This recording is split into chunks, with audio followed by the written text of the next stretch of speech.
ನಮಸ್ಕಾರ. ನೆಲದ ಮೇಲೆ ನಡೆಯಬಲ್ಲ ಶಾರ್ಕ್. ಶಾರ್ಕ್ ಅಂದರೆ ಸಾಮಾನ್ಯವಾಗಿ ನಮ್ಮ ಮನಸ್ಸಿನಲ್ಲಿ ಮೂಡ್ತಕ್ಕಂಥ ಚಿತ್ರ ವೇಗ, ಬೇಟೆ, ಬಹಳ ಚೂಪಾದಂಥ ಹಲ್ಲುಗಳು ಮತ್ತು ಆಳದ ಸಮುದ್ರದ ಭಯಾನಕ ಬೇಟೆಗಾರ ಪ್ರಾಣಿ ಇದು.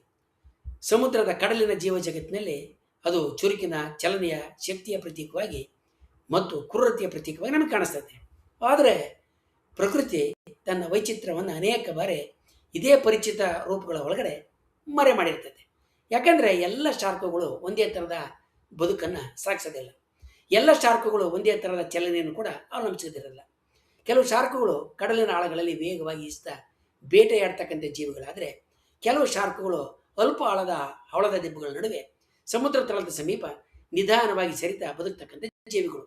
ಈ ಎರಡನೇ ಗುಂಪಿನಲ್ಲಿಯೇ ಎರಡನೇ ಗುಂಪಿನ ಶಾರ್ಕುಗಳು ವಿಜ್ಞಾನ ಲೋಕದ ವಿಶೇಷ ಗಮನವನ್ನು ಸೆಳೆದಿದ್ದಾವೆ.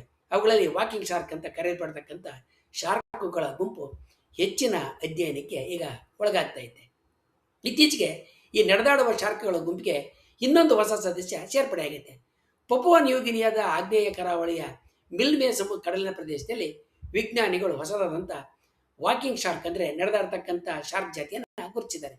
ಇದಕ್ಕೆ ಅವರು ದಡ್ಜಿಯನ್ ವಾಕಿಂಗ್ ಶಾರ್ಕ್ ಅಂತ ಕರೆದಿದ್ದಾರೆ. ಅದಕ್ಕೆ ಹೆಮಿಸಿಸಿಲಿಯಂ ಡಡ್ಜಿಯನ್ ಅಂತಕ್ಕಂಥ ವೈಜ್ಞಾನಿಕ ಹೆಸರನ್ನು ಕೂಡ ಕೊಟ್ಟಿದ್ದಾರೆ.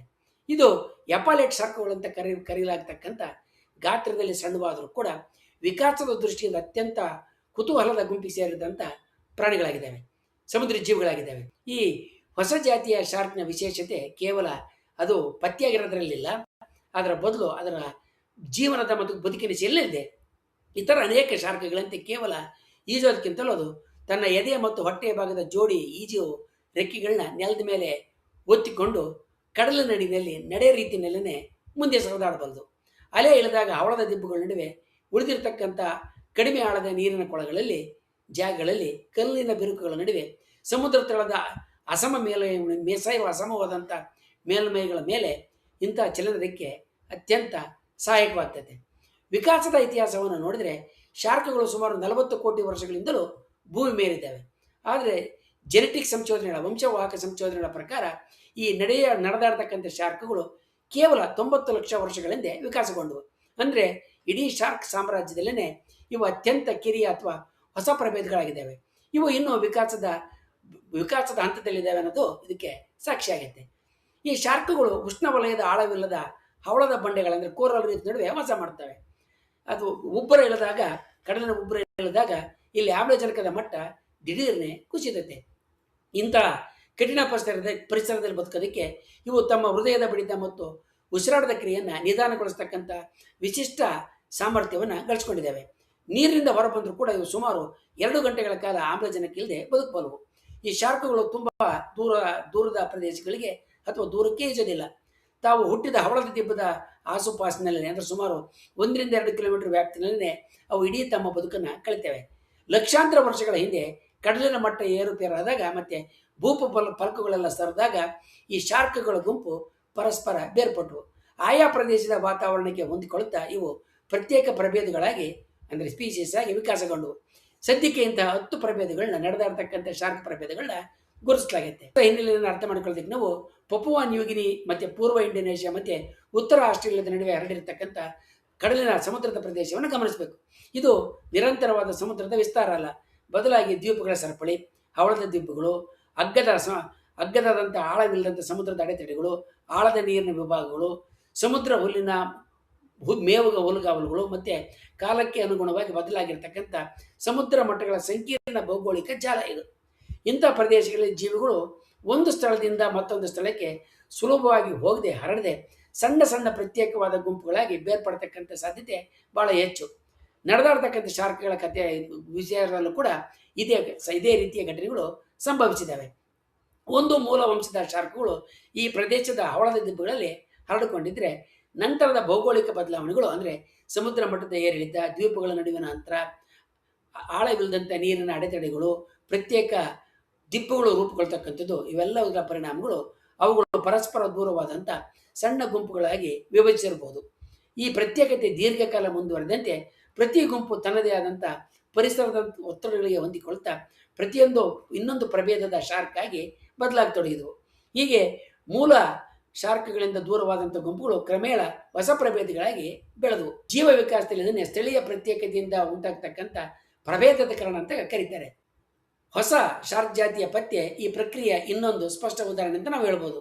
ಮಿಲ್ನೆ ಪ್ರದೇಶದಲ್ಲಿ ಕಂಡುಬಂದಂಥ ಈ ಶಾರ್ಕ್ಗಳ ಮೈಮೇಲಿನ ಬಿಳಿಗೆರೆ ಮಚ್ಚೆಗಳ ವಿನ್ಯಾಸ ಇತರ ಪರಿಚಿತ ನಡೆದಾಡುವ ಶಾರ್ಕ್ಗಳಿಗಿಂತ ಬೇರೆದೇ ಆಗಿದೆ. ನಂತರದ ಆನುವಂಶಿಕ ವಿಶ್ಲೇಷಣೆ ಕೂಡ ಇದೊಂದು ಪ್ರತ್ಯೇಕದ ವಂಶದ ಕವಲು ಅಂತಿರೋದನ್ನ ದೃಢಪಡಿಸಿದ್ದೇವೆ. ಅಂದರೆ ಇದು ಕೇವಲ ಬಣ್ಣದ ವ್ಯತ್ಯಾಸ ಅಲ್ಲ, ದೀರ್ಘ ಪ್ರತ್ಯೇಕತೆಯ ಮೂಲಕ ರೂಪುಗೊಂಡಿರ್ತಕ್ಕಂಥ ಹೊಸ ಪ್ರಭೇದ ಇದಂತೆ ಈಗ ಸ್ಪಷ್ಟವಾಗಿ ಗೊತ್ತಾಗುತ್ತೆ.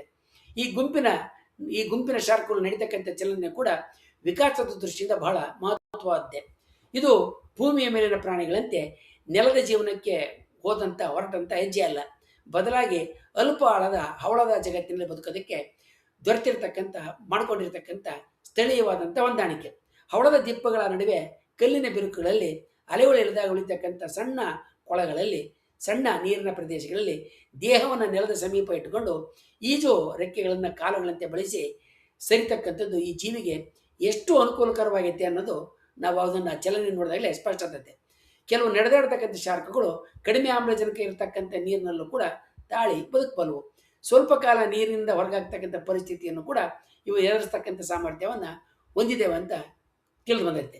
ಹೀಗಾಗಿ ನಡೆಯೋದು ಇಲ್ಲಿ ವಿಚಿತ್ರತೆಯ ಗುರುತು ಮಾತ್ರ ಅಲ್ಲ, ಅದು ಹವಳದ ದಿಬ್ಬಗಳ ಪರಿಸರಕ್ಕೆ ಹೊಂದಿಕೊಂಡಿರ್ತಕ್ಕಂಥ ಒಂದು ಬದುಕಿನ ತಂತ್ರ. ಈ ಹೊಸ ಜಾತಿಯ ಶಾರ್ಕ್ಗಳ ಪತ್ತೆ ವಿಜ್ಞಾನಕ್ಕೆ ಸಂತೋಷ ಸುದ್ದಿ ಆದರೂ ಕೂಡ ಅದರ ಜೊತೆಗೆ ಒಂದು ಗಂಭೀರವಾದಂಥ ಆತಂಕವನ್ನು ಕೂಡ ತಂದಿೊಡ್ಡುತ್ತೆ. ಇತ್ತೀಚಿನ ಮಾಹಿತಿಯ ಪ್ರಕಾರ ಈ ಹೊಸ ಪ್ರಭೇದದ ಶಾರ್ಕ್ಗಳು ಬಹುಶಃ ಪಪುವಾ ನ್ಯೂ ಗಿನಿಯಾದ ನೈಋತ್ಯದ ಕರಾವಳಿಯ ಸೀಮಿತವಾದ ಕಡಲ ಪ್ರದೇಶಕ್ಕಷ್ಟೇ ಸೀಮಿತ ಆಗಿರಬಹುದು. ಹೊಸ ಜಾತಿಗಳ ಹುಟ್ಟಿಗೆ ಕಾರಣವಾದಂಥ ಈ ಸ್ಥಳೀಯ ಪ್ರತ್ಯೇಕತೆಯೇ ಸಂರಕ್ಷಣೆ ದೃಷ್ಟಿಯಿಂದ ಈಗ ಬಹಳ ಅದರ ದುರ್ಬಲತೆಯಾಗಿ ಕಾಣಿಸ್ಕೊಳ್ತಾ ಇದೆ.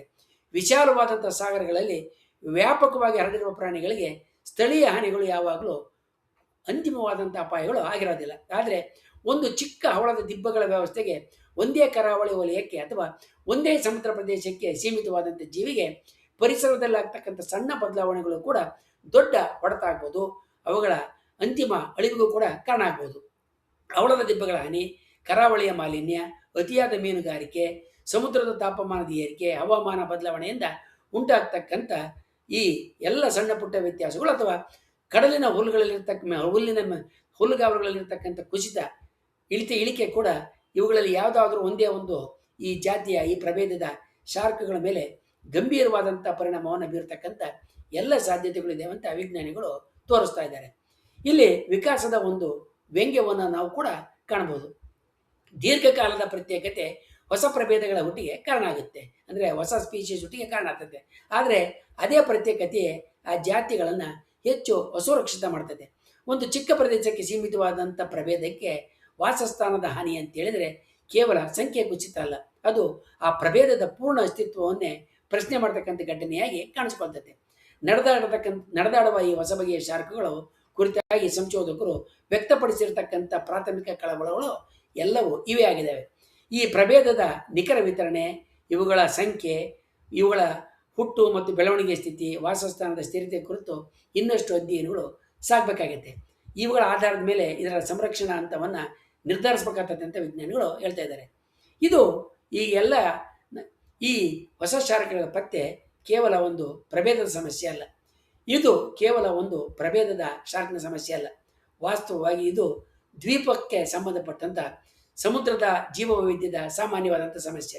ಭೂಮಿಯ ಅನೇಕ ಹೊಸ ಅಥವಾ ಅಪರೂಪದ ಪ್ರಭೇದಗಳು ಇಂತಹ ಸೀಮಿತವಾದಂಥ ಪರಿಸರಗಳಲ್ಲೇ ಬೆಳಿತವೆ, ವಿಕಾಸಗೊಳ್ತವೆ ಮತ್ತು ರೂಪುಗೊಳ್ತವೆ. ಆದರೆ ಇವೇ ಪರಿಸರಗಳು ಹವಾಮಾನ ಬದಲಾವಣೆ ಮತ್ತು ಮಾನವರ ಹಸ್ತಕ್ಷೇಪದಿಂದ ಹೆಚ್ಚು ಒತ್ತಡಕ್ಕೆ ಒಳಗಾಗ್ತಿದ್ದಾವೆ. ಹೀಗಾಗಿ ಈ ಹೊಸ ಪ್ರಭೇದದ ನಡೆದಾಡುವ ಶಾರ್ಕು ಒಂದು ಪ್ರಭೇದದ ಕಥೆ ಮಾತ್ರ ಅಲ್ಲ, ಅದು ಕಡಲಿನ ಜೀವವೈವಿಧ್ಯದ ನಾಜೂಕನ್ನು ಕುರಿತಾದ ಎಚ್ಚರಿಕೆ ಕೂಡ ಹೌದು. ಜೀವ ವಿಕಾಸ ಅಂತ ಹೇಳಿದ್ರೆ ಸದಾ ಭವ್ಯ ಪ್ರಾಣಿಗಳ, ಪುರಾತನ ದೈತ್ಯರ, ಡೈನೋಸರ್ಗಳ ಅಥವಾ ಮಾನವನ ಪೂರ್ವಜರ ಕಥೆ ಮಾತ್ರ ಅಲ್ಲ. ಕೆಲವೊಮ್ಮೆ ಅದು ಹವಳ ದಿಬ್ಬಗಳ ಮೇಲ್ಮೈನಲ್ಲಿ ನಿಧಾನವಾಗಿ ಸರಿಯುವ ಸಮುದ್ರದ ಅಡಿಯ ಬಂಡೆಗಳ ಮೇಲೆ ನಡೆಯುವಂತೆ ಹೋಗುವ ಒಂದು ಚಿಕ್ಕ ಶಾರ್ಕ್ನ ಚಲನೆಗಳಲ್ಲೂ ಕೂಡ ಅಡಗಿರ್ತೈತೆ. ಅದರ 4 ಈಜು ರೆಕ್ಕೆಗಳು ಆ ಮೌನ ನಿಧಾನವಾದ ನಡಿಗೆ ಒಳಗಡೆ ಲಕ್ಷಾಂತರ ವರ್ಷಗಳ ಪ್ರತ್ಯೇಕತೆ, ಸ್ಥಳೀಯ ಹೊಂದಾಣಿಕೆ, ಹೊಸ ಪ್ರಭೇದದ ಹುಟ್ಟು ಮತ್ತು ಅದರ ಅಸ್ತಿತ್ವದ ಅನಿಶ್ಚಿತ ಭವಿಷ್ಯ ಇವೆಲ್ಲವೂ ಒಟ್ಟಾಗಿ ದಾಖಲಾಗಿದ್ದಾವೆ. ಮುಂದಿನ ವಿಡಿಯೋದಲ್ಲಿ ನಾವು ಕಡಲಿನಲ್ಲಿ ಹಲವಾರು ಸಾಂದರ್ಭಿಕ ಒತ್ತಡಗಳಿಗೆ ಒಳಗಾಗಿ ಹಲವಾರು ಪ್ರಭೇದದ ಜೀವಿಗಳು ಹೇಗೆ ಕಾಣಿಸ್ಕೊಂಡವು, ಅವು ಹೇಗೆ ಅಳಿವಿನತ್ತ ಸಾಗ್ತಾ ಇದ್ದಾವೆ, ಅದಕ್ಕಾಗಿ ಅಳಿಯದಂತೆ ಮಾಡೋದಕ್ಕೆ ಯಾವ ಪ್ರಯತ್ನವನ್ನು ಮಾಡಲಾಗ್ತದೆ ಅನ್ನೋದನ್ನು ತಿಳ್ಕೊಳ್ಳೋಣ. ವಂದನೆಗಳೊಂದಿಗೆ.